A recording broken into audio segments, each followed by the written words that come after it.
Plus ടുവിലുള്ള ഒരു full mark വാങ്ങിക്കണം എന്നുള്ളൊരു പ്രഷർ ഉണ്ടോ? നല്ലൊരു പ്രഷറാണ്.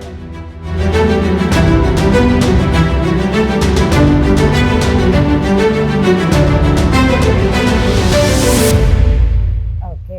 അപ്പോൾ നമ്മളിപ്പോൾ എന്തായാലും ഓൺലൈൻ ആണല്ലോ. അപ്പോൾ ഓൺലൈനിൽ നമ്മുടെ മെയിൻ ഒരു വില്ലനായിട്ട് വരുന്ന ആൾ ഡിസ്ട്രാക്ഷൻസ് ആണ്. സോഷ്യൽ മീഡിയ ആയാലും നമ്മളിപ്പോൾ യൂട്യൂബിൽ ക്ലാസ് എടുത്താലും നമ്മൾ യൂട്യൂബിലെ വീഡിയോസിലേക്ക് ഇങ്ങനെ അറിയാതെ പോയി പോവുമല്ലോ. അപ്പോൾ അങ്ങനത്തെ ഡിസ്ട്രാക്ഷൻസ് ഒക്കെ ഉണ്ടായിരുന്നോ? അതുണ്ടായിരുന്നെങ്കിൽ എങ്ങനെയാണ് ഓവർകം ചെയ്തത്?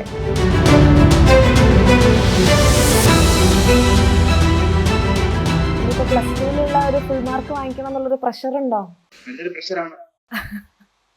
അപ്പൊ വീട്ടുകാരൊക്കെ ഫുൾ സപ്പോർട്ട് ആയിരിക്കും അല്ലേ എങ്ങനെ പഠിക്കുന്നത്? അതോ വീട്ടുകാരുടെ സൈഡിൽ നിന്ന് ഒരു എക്സ്പെക്ടേഷൻ കൂടുതലുള്ളത് പോലെ തോന്നുന്നുണ്ടോ? ഫുൾ മാർക്ക് വാങ്ങിക്കണം അല്ലെങ്കിൽ ഫുൾ മാർക്ക് കിട്ടും എന്നുള്ള അവർക്കും ഒരു എക്സ്പെക്ടേഷൻ ഉണ്ടോ? അവർക്ക് ഏത് മാർക്കാണേലും സന്തോഷമാണ്. ടോട്ടലി സപ്പോർട്ട് ചെയ്യുന്ന എന്റെ ഫാമിലി. ഓക്കെ. മോൻ ഏത് ബാച്ച് ആയിരുന്നു? നമ്മുടെ റിവിഷൻ ബാച്ചിലാണോ ജോയിൻ ചെയ്തത് അതോ നമ്മുടെ സ്റ്റാർട്ടിങ് മുതൽ ബാച്ചിലുണ്ടായിരുന്നോ? അഗ്നി ബാച്ചില് സ്റ്റാർട്ടിങ് മുതലുണ്ടായിരുന്നു. നീറ്റ് ഇതിന്റെ കൂടെ നോക്കിയിട്ടുണ്ടായിരുന്നോ? ഇല്ല. ഓക്കെ, പ്യുവർ അഗ്നി ബാച്ച് മാത്രമായിരുന്നു. ഓക്കെ. അപ്പൊ എപ്പോഴും എല്ലാരും ചോദിക്കുന്ന ഒരു ക്വസ്റ്റ്യൻ ആണ്, ഏതാണ് ഫേവറേറ്റ് സബ്ജക്ട്? ഓ, അടിപൊളി. എനിക്ക് തോന്നുന്നു കുറെ ഫുൾ മാർക്ക് വാങ്ങിക്കുന്ന എല്ലാവരുടെയും ഫേവറേറ്റ് ഫിസിക്സ് ആണോ എന്നൊരു ഡൗട്ട് ഉണ്ട്. കാരണം കഴിഞ്ഞ വർഷമൊക്കെ ഇവിടെ ഫുൾ മാർക്ക് വാങ്ങിച്ച ആൾക്കാരുടെ ഇന്റർവ്യൂ എടുക്കുമ്പോൾ ഏതാണ് ഫേവറേറ്റ് എന്ന് നോക്കുമ്പോൾ എല്ലാവരും ഫിസിക്സ് ആണ് എന്നാണ് പറയാ. ഇഷ്ടമില്ലാത്ത സബ്ജക്ട് ഏതാണ്? ഹിന്ദി ഇഷ്ടമല്ല. അതല്ലാതെ നമ്മുടെ ഇപ്പൊ സയൻസില് ഫിസിക്സ്, മാത്സ്, കെമിസ്ട്രി, ബയോളജിയില് ബയോളജി ആണോ ഇങ്ങനെ? കെമിസ്ട്രി ഇപ്പം ഇഷ്ടമില്ല എന്ന് പറയുമ്പം അതെങ്ങനെയാ? അപ്പം ഇഷ്ടമില്ലാത്ത സബ്ജക്റ്റിലും ഈ ഫുൾ മാർക്കിലേക്ക് എത്താൻ വേണ്ടിട്ട് എന്താ ചെയ്തേ? സബ്ജക്ട് ഫുൾ മാർക്ക് എത്തുവാൻ വേണ്ടി മെയിൻലി ക്ലാസ്സസ് കണ്ടു.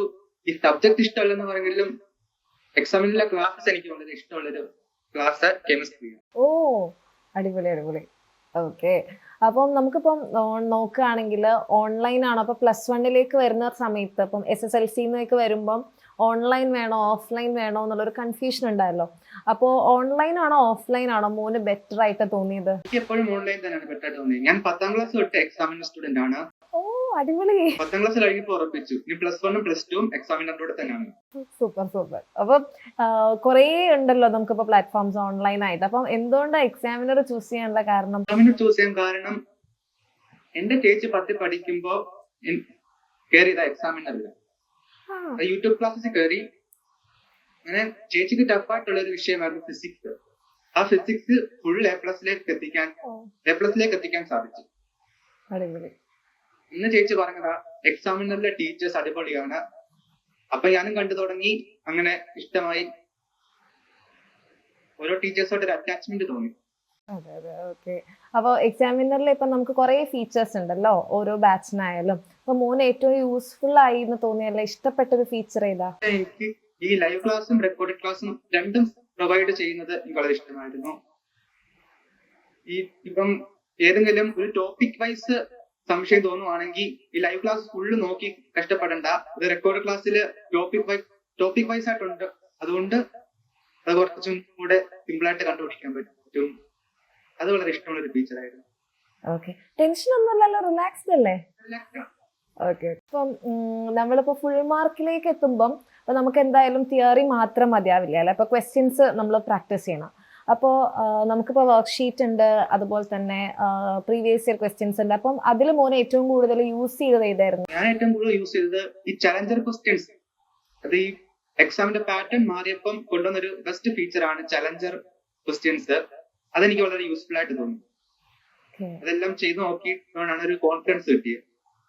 ഓഹോ, ഓക്കെ ഓക്കെ. ഇപ്പം പലരും പറയാറുണ്ട്, അല്ലെങ്കിൽ പലരും ഇങ്ങനെ യൂട്യൂബ് ക്ലാസ് മാത്രം കണ്ട് ഫുൾ മാർക്ക് കിട്ടുമെന്നൊക്കെ ചോദിക്കാറുണ്ട്. മോനും ചിലപ്പോൾ കമന്റ്സിലൊക്കെ കണ്ടിട്ടുണ്ടാവും യൂട്യൂബ് ക്ലാസ് മാത്രം ഡിപ്പെൻഡ് ചെയ്യുന്നത്. അപ്പൊ അവരോട് മോൻ എന്താ പറയാനുള്ളത്? അല്ലെങ്കിൽ ഇപ്പൊ ബാച്ചില് മോനിപ്പം SSLC +1 ഒക്കെ നമ്മുടെ ബാച്ചിൽ പഠിച്ച ആളാണ്. അപ്പം യൂട്യൂബ് ക്ലാസ് മാത്രം പഠിച്ചു കഴിഞ്ഞാൽ നമുക്ക് ഈ ഫുൾ മാർക്കിലേക്ക് എത്താൻ പറ്റുമോ?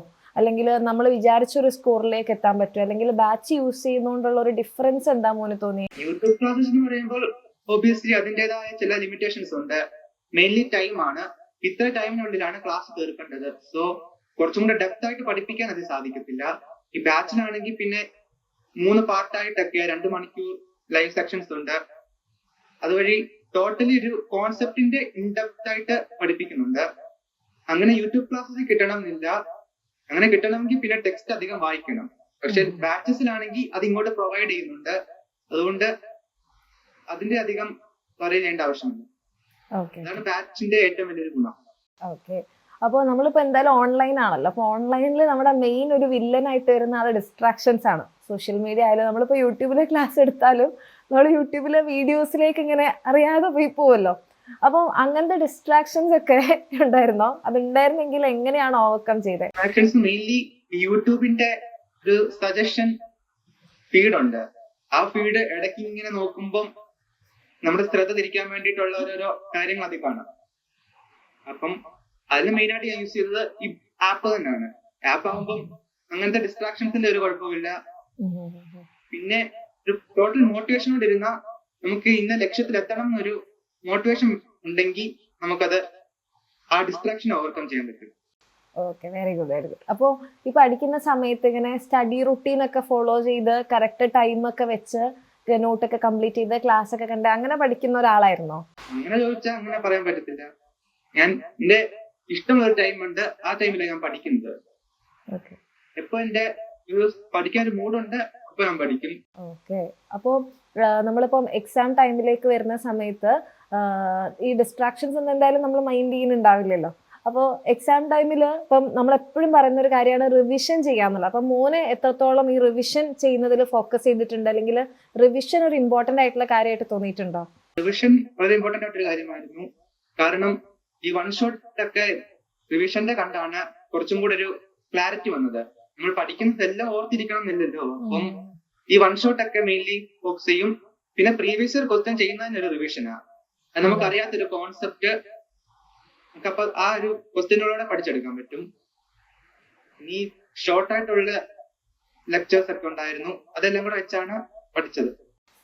Okay okay okay. ഇപ്പം നമ്മൾ എക്സാം ഹാളിലേക്ക് വരുമ്പം ഇങ്ങനെ ഫസ്റ്റ് ക്വസ്റ്റ്യൻസ് ഒക്കെ ചില സമയത്ത് ടഫായി പോവാറുണ്ടല്ലോ. അതായത് ഈ പെട്ടെന്ന് ഇങ്ങനെ ബ്ലാങ്ക് ആയി പോകുന്ന, അപ്പൊ അങ്ങനെ എന്തെങ്കിലും അവസ്ഥ ഉണ്ടായിട്ടുണ്ടോ? ഉണ്ടായിട്ടുണ്ടെങ്കിൽ അങ്ങനെ ഉണ്ടാവുന്ന കുട്ടികളോട് അത് പറയാ, അപ്പം അത് ഓവർകം ചെയ്യാൻ എന്താ ചെയ്തിട്ടുണ്ടാവുക? പരീക്ഷകള് ടഫ് ആക്കുമ്പോ കൂൾ ഓഫ് ടൈമിൽ എല്ലാം ഒന്ന് പെട്ടെന്ന് വായിച്ചു നോക്കും. അപ്പൊ ഈ ടഫ് ക്വസ്റ്റ്യൻസ് കാണുമ്പോൾ നമ്മുടെ ടെൻഷൻ അങ്ങ് കൂടും. അറിയാവുന്ന പോലെ എഴുതാൻ പറ്റാത്ത അവസ്ഥ വരും. ആ ഒരവസ്ഥയിൽ പറയാനുള്ളത് കാമായിട്ടിരിക്കുക, അത്രേ ഉള്ളൂ. ഫസ്റ്റ് അറിയാവുന്നത് ചെയ്യുക, ലാസ്റ്റ് ചിന്തിക്കാൻ നമുക്ക് ടൈം ഉണ്ട്. അതിനു മുമ്പ് അറിയാവുന്നതെല്ലാം ചെയ്തെടുക്കുക. ഈ അറിയാവുന്നതൊക്കെ ചെയ്തെടുക്കുമ്പോ തന്നെ നമ്മൾ മറന്നു ഇതൊക്കെ പെട്ടെന്ന് ഓർമ്മ വന്നോളൂ.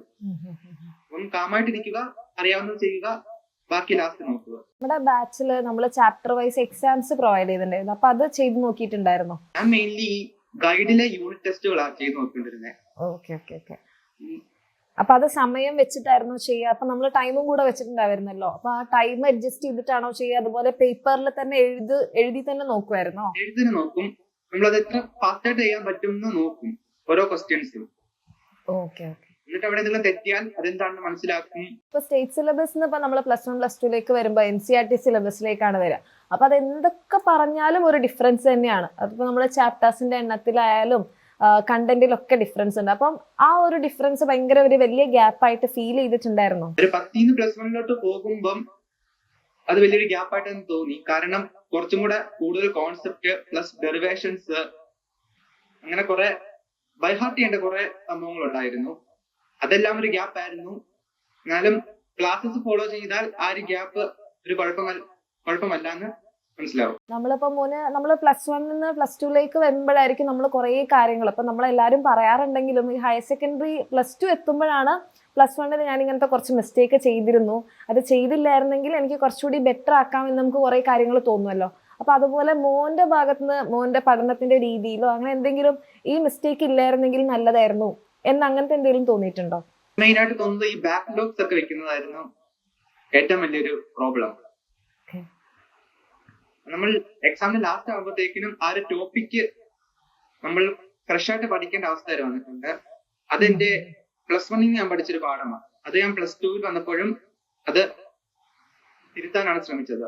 ഇപ്പം മോന് ഫുൾ മാർക്ക് വാങ്ങിച്ചിങ്ങനെ ഇരിക്കുകയാണ്. അപ്പോൾ നമ്മുടെ ഇനിയിപ്പോ പ്ലസ് 1ലേക്ക് ആയിക്കോട്ടെ അല്ലെങ്കിൽ പ്ലസ് 2ലേക്കൊക്കെ വരുന്ന കുട്ടികൾ ഫുൾ മാർക്ക് വാങ്ങിക്കാൻ തന്നെ എയിം ചെയ്ത് വരുന്നവരാണ്. അപ്പൊ അവരോട് മോന് എന്താ പറയാനുള്ളത്? നിങ്ങൾക്ക് ഒരു ഫുൾ മാർക്ക് വാങ്ങിക്കണം എന്നുണ്ടെങ്കിൽ നിങ്ങൾ ഇങ്ങനെയൊക്കെ ചെയ്യണം, അല്ലെങ്കിൽ ഇങ്ങനത്തെയൊക്കെ ചെയ്യരുത്, അങ്ങനെ എന്താ പറയാനുള്ളത്? +1 +2 കയറുന്ന കുട്ടികളോടാണെങ്കിൽ മെയിൻലി പ്രീവിയസ് ഇയർ ക്വസ്റ്റ്യൻസ് നല്ലൊരു കാര്യം തന്നെയാണ്. പക്ഷെ ടോട്ടലി അതിനെ ആശ്രയിച്ചിരിക്കാതെ കുറച്ച് എക്സ്ട്രാ ക്വസ്റ്റ്യൻസ് NCERT തന്നെ കിടപ്പുണ്ട്. അല്ലെങ്കിൽ പരീക്ഷ ടൈമിൽ കുറച്ചും കൂടെ ഹാർഡ് ആയിട്ടുള്ള ക്വസ്റ്റ്യൻസ് ചെയ്യിപ്പിക്കുന്ന ഒരു സെഷൻ ഉണ്ടായിരുന്നു. അതൊക്കെ ഫോളോ ചെയ്യാൻ ശ്രമിക്കുക. മെയിൻലി കോൺസെപ്റ്റ് ക്ലിയർ ആയിട്ട് പഠിച്ചു വയ്ക്കുക. കാരണം ഞാൻ പാടായിട്ടുള്ള കുറച്ച് ക്വസ്റ്റ്യൻസ് ഒക്കെ എന്റെ സീനിയേഴ്സിനെ നോക്കി. അത് മെയിൻലി പാടായിട്ട് തോന്നിയതൊക്കെ ഇങ്ങനെ സിമ്പിൾ കോൺസെപ്റ്റ്സ് ആണ്, പക്ഷെ അത് അപ്ലൈ ചെയ്യേണ്ട സ്ഥലത്ത് ചെയ്യാൻ ആർക്കും സാധിക്കത്തില്ല. അതൊരു വലിയ പ്രശ്നമാണ്. അത് ടോട്ടലി മറികടക്കും. ഓക്കെ, അപ്പൊ എന്തായാലും ഒന്നുകൂടെ കൺഗ്രാറ്റുലേഷൻസ്. ഇനിയിപ്പോ +2ന്റെ റിസൾട്ട് ഒക്കെ വരാൻ വേണ്ടി പോവാണ്. മോന്റെ ഏറ്റവും ബെസ്റ്റ് റിസൾട്ട് ഉണ്ടാവട്ടെ. ഓക്കെ, അപ്പം അതൊക്കെ നല്ല റിസൾട്ട് ഒക്കെ വാങ്ങിച്ചതുപോലെ അടുത്തൊരു ഇന്റർവ്യൂ കൂടെ സെയിം ക്വസ്റ്റ്യൻസും ഇനി +2ലെ കുട്ടികൾക്കുള്ള ടിപ്സും ഒക്കെ നമുക്ക് ഷെയർ ചെയ്യാൻ വേണ്ടി പറ്റട്ടെ. ഓക്കെ, അച്ഛനോടും അമ്മനോടൊക്കെ നമ്മുടെ അന്വേഷണം പറയാം കേട്ടോ. ആൻഡ് ഭയങ്കര പ്രൗഡ് ആൻഡ് ഹാപ്പിയാണ് ഇത്രയും നല്ലൊരു റിസൾട്ട് കിട്ടിയതിൽ കേട്ടോ. നിങ്ങളുടെ എല്ലാവരുടെയും നല്ല മാർക്സ് കിട്ടി, നിങ്ങളുടെ സന്തോഷമാണ് നമ്മുടെ ഏറ്റവും വലിയ റിസൾട്ട്. അതിൽ തന്നെ ഫുൾ മാർക്ക് എന്ന് പറയുമ്പോൾ സ്റ്റേറ്റ് ടോപ്പർ ആയിപ്പോ. അപ്പൊ ആ ഒരു റിസൾട്ട് എല്ലാവർക്കും പറ്റുന്നൊരു കാര്യമല്ല. അപ്പൊ അതിലേക്കൊക്കെ എത്താൻ പറ്റിയതിൽ ഭയങ്കര സന്തോഷം. ഞങ്ങളെല്ലാവരും ഓക്കെ ഭയങ്കര പ്രൗഡാണ്. ഓക്കെ, അപ്പോൾ കൺഗ്രാറ്റുലേഷൻസ് ഒന്നുകൂടെ.